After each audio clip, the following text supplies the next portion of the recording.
Hey, good morning, everyone. It's Patrick. Monday, November 7th. I hope you guys had a great weekend. You know, we're coming off daylight savings, and I love daylight savings times because it's especially when you get an extra hour, because for me it's an opportunity for grace. And a lot of people think of grace and they think of it's a cover up for things that I did wrong, which is true. You know, my son does something wrong, I give him grace and shorten his punishment or whatnot. But there's, on the other side of grace, there's an equal powerful component, and it's empowerment. And when I look at what I mean by this is, like, for me, I like to get to bed early so that I can get up early, but I don't always do it. Whereas, like, this time it's like my biological clock, it's on 10 o'clock, but I go to bed, it's really 9 o'clock, and my biological clock, it's on 6 o'clock, but I get up at 5 o'clock. So that's what I mean by, like, it's grace. I didn't have to do anything. It just time gave it to me, and I get this extra hour of grace that allows me to get in a rhythm of, you know, for at least the first week of getting up early, going to bed early. And so I think, you know, grace as a topic of empowerment is really, it's going to be one of my focuses this week. And I went up to Saratoga, to Silicon Valley on Saturday. I flew out Saturday morning, flew back Saturday night. And a friend of mine who's an author of a book, he did this, it's called a Wait Conference. And it was really timely for me, because when I look at, like, where's my identity come from? Like, an example I'll use is like this coffee cup. Like, I know this is a coffee cup, I can pour liquid in it, but I ask the cup, like, what's your identity? It says, well, I get liquid poured in me, but it doesn't know if it's coffee or wine or water or whatnot. And so asking the cup what its identity is doesn't always resonate. It can't tell me. I have to ask the creator of the cup, what's the identity? And he says, oh, I created it to put coffee in it. And so for me to, like, there's times when I get, you know, where I'm looking, okay, what's my identity? Is my identity in, like, Patrick the CEO, Patrick the leader, Patrick the father? But for me, this weekend was about just going, get my mind quiet, hearing a couple speakers. I hiked up a mountain, looked over Silicon Valley, and just really kind of focused with, like, my creator of what my identity is.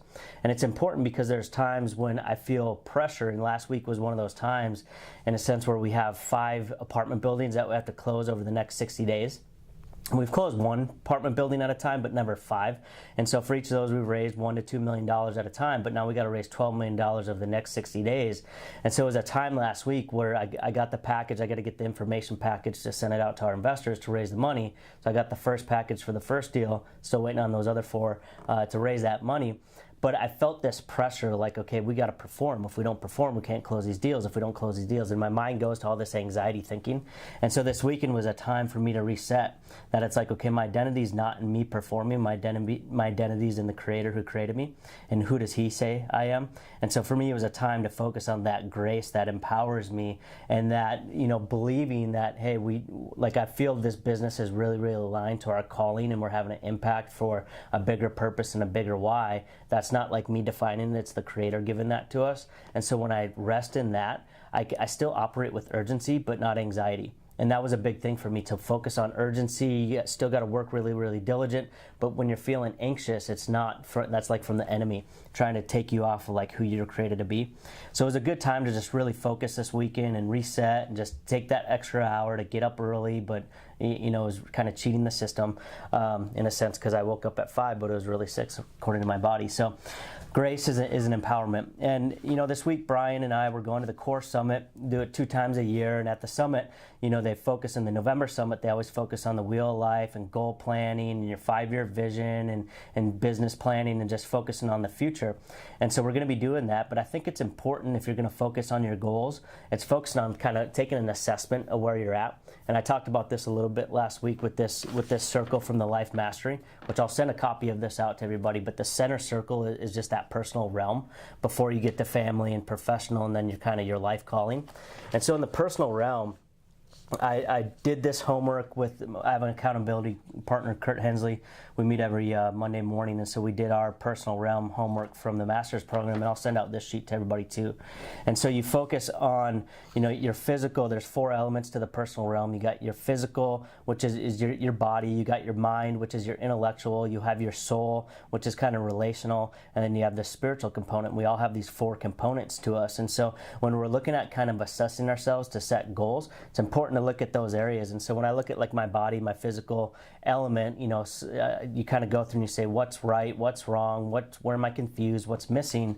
And I go and I kind of, when I look at physical, my body, you know, what's right? I am getting seven hours of sleep. It's something that I was really terrible at it for the first 4 years of owning this business.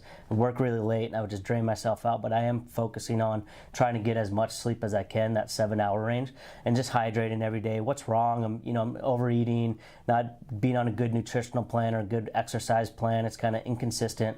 And then, you know, what's confused is just that kind of, why don't I stay disciplined and committed? And what's missing is just that plan, that GPS, that nutritional plan. So when I assess my physical body, that's kind of what I go through. The intellectual, your mind, you know, I'm growing, that's working. What's wrong is I have all these voices I'm listening to. So sometimes I get confused about what my identity is. And like my first video I did this, my wife, she's like, you sound too much like Rick, and, you know, sound like you, it's authentic. And so I think that's where, you know, what's missing is just really going back to like, who's my creator, what I did this week, and what does he say my identity is. And so that was kind of what's missing in my intellectual as I'm developing my mind.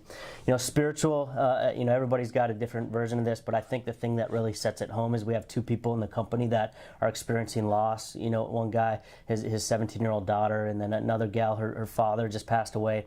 So when we look at loss, I think it really helps us to take into perspective that spiritual identity and like what it's all about. I'll let you guys kind of go through and focus on answering these questions yourself for that. And then the soul component really ties into relational. And so if you think about like when you get married, or people talk about this is my soulmate, like the soul component to our personal realm is really that relational component. And a good book on this, we talked about it 2 weeks ago, was the Dale Carnegie How to Win Friends and Influence People.